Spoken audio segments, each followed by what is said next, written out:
Será que é possível encontrar algum relato histórico que comprove a ressurreição de Jesus? No vídeo de hoje, eu quero te apresentar alguns relatos externos da Bíblia Sagrada que trazem alguns questionamentos e respostas acerca da ressurreição, que é a base de fé do cristianismo. Olá, povo de Deus, sejam muito bem-vindos a mais um vídeo. O assunto de hoje é uma mistura de história com teologia. E para você que está chegando agora, eu já te convido a fazer parte desta comunidade. É só você clicar em inscrever-se, ativar também o sininho de notificações para você sempre receber os conteúdos publicados aqui. E se você tem interesse nesse assunto, deixe seu like. Caso você tiver alguma sugestão, sua opinião, coloca aqui também nos comentários. Também quero te convidar a seguir o Instagram do canal, @teologando_com_a_Aline. Há várias referências a Jesus em histórias seculares, ou seja, que são externos à Bíblia Sagrada, que conta o quanto ele impactou o mundo nos seus dias. Neste vídeo, eu quero considerar duas fontes históricas. São elas Tácito, que era governador romano e historiador, e vou usar como referência também Flávio Joséfo,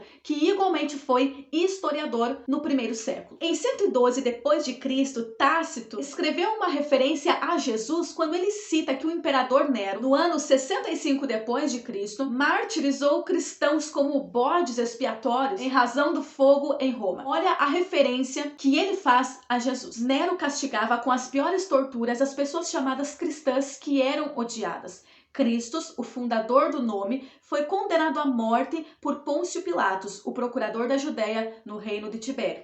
Mas a superstição perniciosa, reprimida por algum tempo, se espalhou outra vez. Não só na região da Judéia, onde se originou o assunto problema, mas também pela cidade de Roma. Nesta referência de Tácito, nós podemos obter 4 informações históricas muito importantes, e serve também para comprovar o que a própria Escritura nos deixa relatado nos Evangelhos. Tais informações se resumem em 4 pontos. Primeiro, Jesus existiu como homem na história. Segundo, Jesus foi executado por Pilatos. Terceiro, já no tempo de Nero, a fé cristã por meio dos apóstolos já havia se espalhado através do Mediterrâneo, da Judéia e até de Roma, com tal intensidade que o imperador ele tomou aversão e promoveu duras perseguições. E quarto, conforme este relato de Tácito que eu acabei de ler, ele se declara como testemunha hostil ao cristianismo, porque ele considera que o movimento que Jesus começou era uma superstição perniciosa. Portanto, Tácito não é alguém que gostaria de promover o cristianismo com um relato desses, mas sim bani-lo da história. Outra fonte histórica que eu vou usar aqui neste vídeo é de Flávio Joséfo. Ele era líder militar e historiador judaico que escrevia para uma audiência romana. Na sua escrita intitulada Antiguidade, Joséfo resume a história da nação judaica desde o princípio até o final da sua vida. E ao fazer isso, ele explica um período de vida de um tal homem chamado Jesus, cujos relatos que ele escreve são muito parecidos com a biografia que os evangelistas descrevem na Bíblia Sagrada. As palavras de Joséfo são os seguintes: neste tempo havia um homem sábio, Jesus, bom e virtuoso. Muitas pessoas dos judeus e dos outros povos tornaram-se os seus discípulos.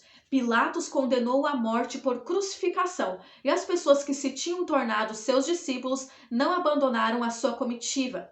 Eles reportaram que ele lhes tinha aparecido 3 dias depois da sua crucifixão e que estava vivo. Baseado nestas visões, ainda que sejam bem breves, parece que a morte de Cristo era um fato bem conhecido para aquela época. E o assunto da ressurreição já era divulgado no mundo romano pelos discípulos. Logo, nós não podemos considerar que a ressurreição foi um assunto como um mito criado depois de muito tempo, mas testemunhas oculares testificaram, passaram a anunciar logo depois do ocorrido. A narrativa bíblica nos mostra que Jesus foi sepultado e no domingo pela manhã, quando as mulheres foram até o túmulo, já não encontraram mais o corpo. Sendo assim, um grupo de judeus acusaram os discípulos de terem roubado o corpo de Jesus. Com um olhar crítico, nós podemos trabalhar com 2 alternativas muito óbvias, mas convenhamos, o óbvio também precisa ser dito. Ou o túmulo estava vazio, ou continha o corpo. Quando analisada a hipótese de que, caso o corpo ainda estivesse no túmulo, nos questionamos por que é que os líderes judaicos e romanos ficariam tão preocupados com as histórias e possíveis lendas que surgiriam com o suposto sumiço do corpo de Jesus. Não seria mais fácil apresentar o corpo para a multidão, provando assim que a pregação dos discípulos não passava de uma invencionice?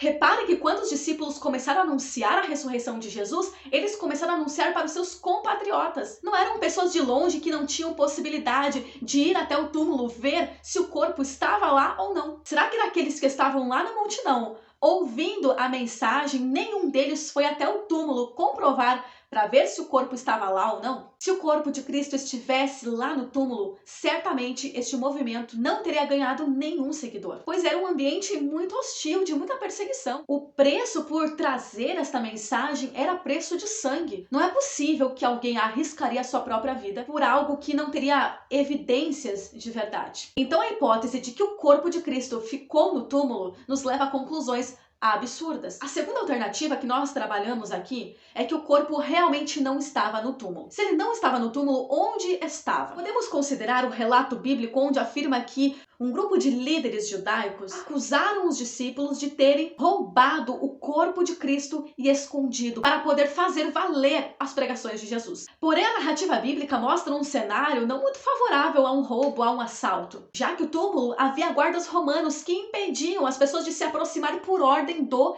imperador.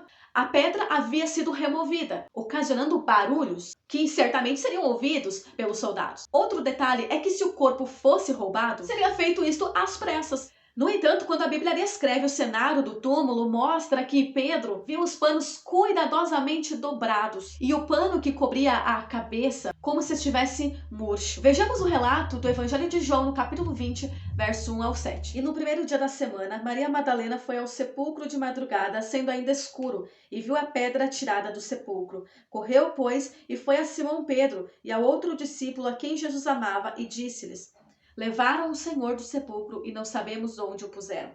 Então Pedro saiu com outro discípulo e foram ao sepulcro. E os dois corriam juntos, mas outro discípulo correu mais apressadamente do que Pedro e chegou primeiro ao sepulcro. E abaixando-se viu no chão os lençóis, todavia não entrou.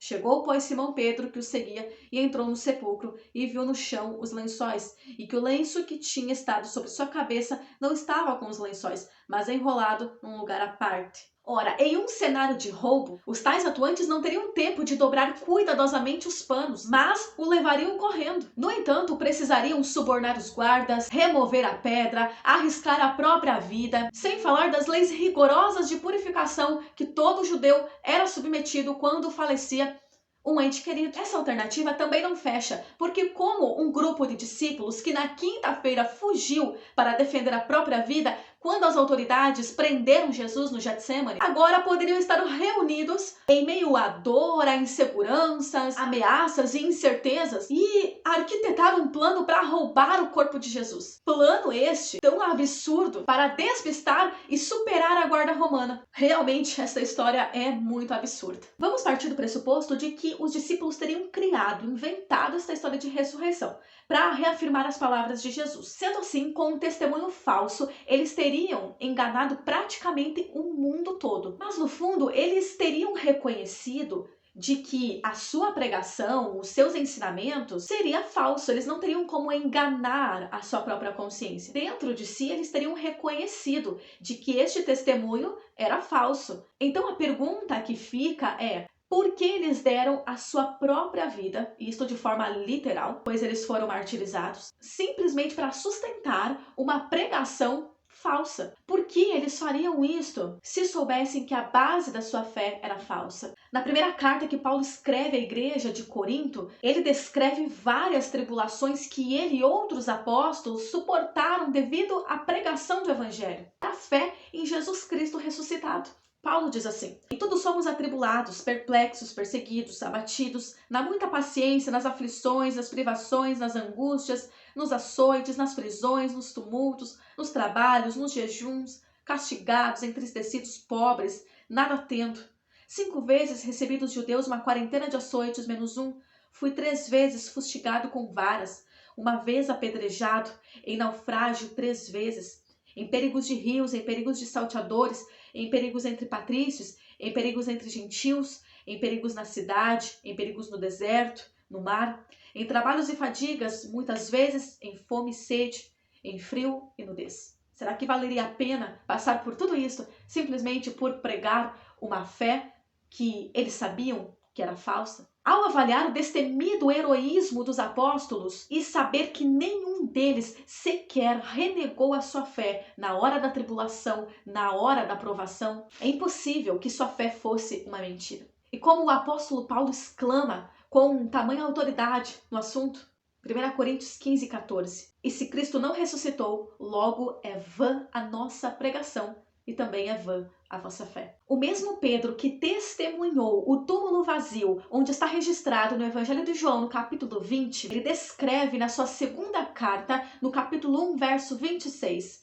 De fato, não seguimos fábulas engenhosamente inventadas quando lhe falamos a respeito do poder e da vinda de nosso Senhor Jesus Cristo. Pelo contrário, nós fomos testemunhas oculares da sua majestade. Mais do que apresentar algum relato histórico ou até mesmo tentar provar pela arqueologia que Jesus ressuscitou, isto não é tão relevante quanto crer que ele está vivo, que o Espírito de Deus o ressuscitou dentre os mortos. Vimos neste vídeo 2 relatos apenas e bem breves, mas que foram escritos por historiadores e que não tinham associação ao cristianismo, muito pelo contrário. Tácito, enquanto governador romano e historiador, ele tinha aversão ao movimento cristão. E Flávio Joséfo, ele também não comungava da doutrina do cristianismo, sendo ele um judeu. No entanto, estas referências aqui mencionadas pelos próprios historiadores nos mostram que nos tempos contemporâneos dos apóstolos, a pregação da ressurreição era sim uma ameaça à religião,